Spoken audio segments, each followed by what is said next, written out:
April 13th, 1945, 11:47 p.m., the Netherlands. Two Canadian snipers move through absolute darkness. Their boots crunch softly on frozen ground. The wind cuts across the flat Dutch landscape like a blade. Above them, a waxing crescent moon hangs in a starless sky, barely enough light to see a hand in front of your face. Private Léo Major is 24 years old. He is not supposed to be here. His left eye is useless, killed by a German phosphorus grenade 9 months earlier on the beaches of Normandy. Most soldiers with that wound go home. Léo refused. He convinced his commanding officer that a sniper only needs one good eye. The scar tissue never fully healed. Pain comes in waves, but Léo Major does not complain. Beside him is Corporal Willie Arsenault, his friend, his partner, his brother-in-arms. They have orders: infiltrate the Dutch city of Zwolle, assess the German garrison strength, contact the underground resistance. Intelligence estimates indicate that 1,400 German soldiers are dug in across the city. Tanks, fortifications, machine gun nests. This is a reconnaissance mission. Stay low, gather information, get out alive. Zwolle sits dark ahead of them. 14,000 trapped civilians held under military occupation for nearly 5 years. They have no idea that tonight will change everything. The two Canadians creep forward. The ground beneath them transitions from frozen earth to cobblestone. They are now at the city perimeter. This is the moment when everything becomes real. One sound, one mistake, one alert sentry, and this ends in a firefight they cannot possibly win. Willie moves first. He is a point man, trained to lead, trained to sense danger. Léo follows 2 meters behind, rifle ready, right eye scanning the darkness for movement. Around them, the city is silent, too silent, the kind of silence before violence. Then, gunfire. Machine gun fire rips through the night. Muzzle flashes strobe the darkness. The sound is deafening, disorienting. Willie is hit. He goes down hard, his body absorbing multiple rounds. No scream, no time, just the sudden, terrible stillness of a man who is no longer breathing. For a moment, Léo freezes. His friend is dead. Willie Arsenault, someone he trained with, someone he trusted with his life, is gone. The weight of that moment settles like lead in his chest. But there is no time for grief. Leo's tactical brain kicks in. He moves. He does not retreat. Instead, he rushes toward the German position, directly into the fire that killed Willie. This is a decision that violates every military protocol. This is not bravery. This is something else. This is rage. This is purpose. He returns fire, his one good eye locked on his target. The German gunner goes down. He captures him, forces him to move deeper into the city, away from the kill zone. Behind them, the German garrison is now fully alert. Alarms sound, soldiers mobilize, vehicles move into position. Every German soldier in Zwolle is now looking for the threat. Léo Major is now alone in an occupied city with 1,400 enemy soldiers who are actively hunting him. Most men would die in the next 10 minutes, but what happens instead defies military logic entirely. 12:14 a.m., deep inside Zwolle. Léo Major moves through the sleeping city like a man possessed. His uniform is wet with sweat despite the cold.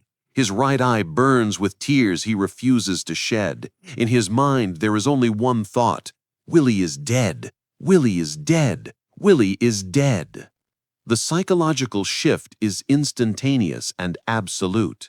He is no longer a reconnaissance soldier following protocol. He is a predator that has tasted blood. The German garrison doesn't know it yet, but their occupation of this city is ending tonight. Not with massive artillery strikes at dawn, but with one man and a lie. Léo moves deeper into the maze of Zwolle's narrow streets. The cobblestones echo his footsteps. He knows the Germans are hunting him now. Patrols will be mobilizing. Every corner could hide a machine gun nest. But he doesn't slow down, he accelerates. Around him, the city remains dark. 50,000 Dutch civilians are sleeping in their homes, civilians who have endured nearly 5 years of German occupation, 5 years of rationing, 5 years of fear, 5 years of watching their freedom disappear. They don't know yet that liberation is moving through their streets on 2 legs. Leo needs to find the Dutch underground. They are his only advantage. He cannot liberate this city alone, not against 1,400 German soldiers, but if he can make contact with the resistance, if he can coordinate with locals who know the city's layout, who understand German movement patterns, then something extraordinary becomes possible. He spots a sympathetic face, a young Dutchman, terrified but trustworthy. Through broken Dutch and fractured German, Leo communicates, "Take me to the resistance, now." The young man hesitates for only a moment. This one-eyed Canadian sniper in the darkness is unmistakably military, unmistakably dangerous, and unmistakably serious. They move together. The underground fighters materialize from the shadows, men and women who have spent 5 years planning for this moment, waiting for the signal that liberation was coming. They see Léo Major and understand immediately. This is the signal. Leo explains the situation with brutal clarity. Willie Arsenal is dead. The Canadian forces will attack at dawn with artillery and infantry. The city will be destroyed. Hundreds, possibly thousands of civilians will die in the crossfire. Unless the Germans believe that Zwolle is already surrounded. Unless they believe that Canadian troops have already encircled the city. Unless they evacuate voluntarily before dawn breaks. How? One of the resistance fighters asks. How do we convince 1,400 soldiers that they're trapped? Leo smiles, a cold, calculating smile. We make noise. We make them see ghosts. For the next 2 hours, Léo Major becomes a one-man army. He runs through the streets firing his machine gun. He throws grenades into empty buildings. He moves with such coordinated ferocity that German soldiers, confused, disoriented, terrified, begin to report that they are under full assault. Reports flood the German command post. Canadian forces attacking from the north, troops mobilizing from the west, enemy positions established on the eastern perimeter. None of it is true. It is all one man and the darkness and the echoes of gunfire bouncing off medieval stone walls. But it works. Around 2 a.m., Leo discovers a bar where German officers are gathered. He enters. The officers freeze, staring at this blood-soaked, one-eyed Canadian sniper with a submachine gun pointed directly at them. One officer understands French. Leo looks directly at him and speaks with absolute conviction. Your garrison is surrounded. Thousands of Canadian troops have encircled the city. Your only choice is evacuation. If you try to fight, your men will die. Your career will end. But if you order the withdrawal now, if you give the command to pull out, you save lives. You save your career. The officer, broken by hours of false reports and explosions and the psychological warfare of believing he is surrounded, makes the calculation. Fighting seems impossible. Retreat seems like the only rational choice. He gives the order. 1:40 a.m., April 14, 1945. German soldiers begin moving out of Zwolle. Trucks roll down streets. Soldiers pack equipment. Officers bark orders for orderly withdrawal. The entire garrison begins to evacuate, not from military necessity, but from a lie delivered by a man with one good eye and nothing left to lose. By dawn, the streets of Zwolle will be empty of German soldiers. By dawn, the city will be free. By dawn, Léo Major will have completed the impossible. 5:47 a.m., April 14, 1945. Zwolle dawn. The first rays of sunlight break across the Dutch city like a revelation. Léo Major stands in the center of Zwolle, soaked in canal water, blood, and 6 hours of unrelenting psychological warfare. His right eye is burning. His muscles shake with exhaustion. His jaw is locked so tight he tastes copper. Behind him, the Gestapo headquarters smolders, a monument to German power reduced to ash. Around him, Dutch civilians begin emerging from their homes. They step into the streets cautiously at first, then with growing confidence. The gunfire has stopped. The explosions have ended. The streets are empty of German soldiers. For the first time in nearly 5 years, they breathe air that tastes like freedom. A Dutch woman sees Léo and understands immediately what has happened. She begins to cry, not from grief, but from the overwhelming release of held terror finally breaking free. Others join her, then more. Within minutes, the streets fill with Dutch civilians celebrating their liberation. But Léo doesn't stay to celebrate.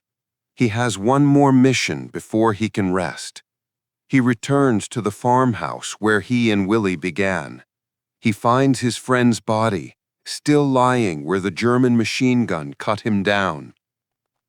With nothing but grief and determination, Léo carries Willie's body in his arms. He walks back through the liberated city with this weight, not just the physical weight of his friend, but the psychological weight of knowing that Willie died so that this city could live. When Canadian reinforcements arrive at dawn, they find the city already free. The artillery strike is cancelled. Zwolle's medieval architecture stands intact. The downtown is preserved. The city is saved, not by military might, but by one man's refusal to accept defeat. Léo presents Willie's body to his commanding officer. He reports on the night's events with clinical precision. No emotion, no embellishment, just facts. The officer stares at him in disbelief. One soldier, one night, an entire city liberated. The official recommendation for Léo's Distinguished Conduct Medal will later read, "He continued to patrol alone for 6 hours, forming local patrols of Dutch civilians and forced the enemy to withdraw." It is the understatement of the war. But here's where the story takes an unexpected turn, one that reveals the true nature of heroism. Léo doesn't become famous. He doesn't parade through the streets accepting accolades. He doesn't write books or give speeches. He returns to Montreal after the war ends in May 1945, and he essentially disappears into silence. For 23 years, almost no one outside of military circles knows what he did. His wife doesn't fully understand the magnitude of his actions. His children grow up not knowing that their father freed an entire city. The Dutch people remember. They call him the one-eyed ghost, but the man himself retreats into a life of deliberate obscurity. Then, in 1968, 23 years after the liberation, a delegation from Zwolle tracks him down. They want him to attend the 25th anniversary celebration. They want to honor him publicly. When Léo's wife learns the true extent of his sacrifice, that he had liberated an entire city on his own, she is astonished. After 2 decades of marriage, she is finally understanding the full scope of who her husband truly is.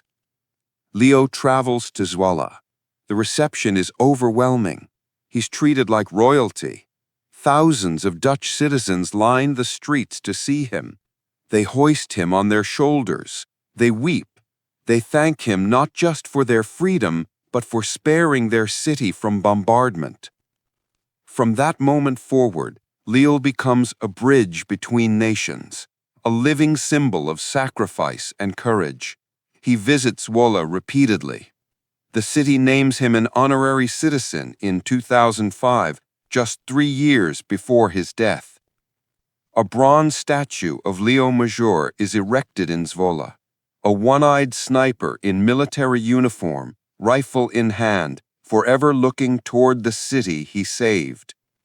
Beside it stands a memorial to Corporal Wilfred or Willie Arsenault, ensuring that the sacrifice of both men is remembered. October 12, 2008, Longueuil, Quebec. Léo Major dies at age 87, surrounded by family, many of whom are only just beginning to fully comprehend the magnitude of what this quiet, humble man accomplished decades earlier. The Dutch don't forget. In Zwolle schools, children learn about the one-eyed Canadian who defied orders, who refused to accept defeat, who looked at an impossible situation and decided to become a legend. The final truth. Léo Major's story isn't just about military heroism. It's about what happens when a soldier is pushed so far past his breaking point that he transcends the boundaries of what's considered possible. It's about how grief can be transformed into purpose. It's about how one person's refusal to retreat can change the course of history. Approximately 50,000 Dutch civilians owed their freedom not to generals or artillery or strategic military operations, but to a French-Canadian sniper with one good eye, a dead friend, and nothing left to lose. That's the night everything changed. That's the story of Léo Major.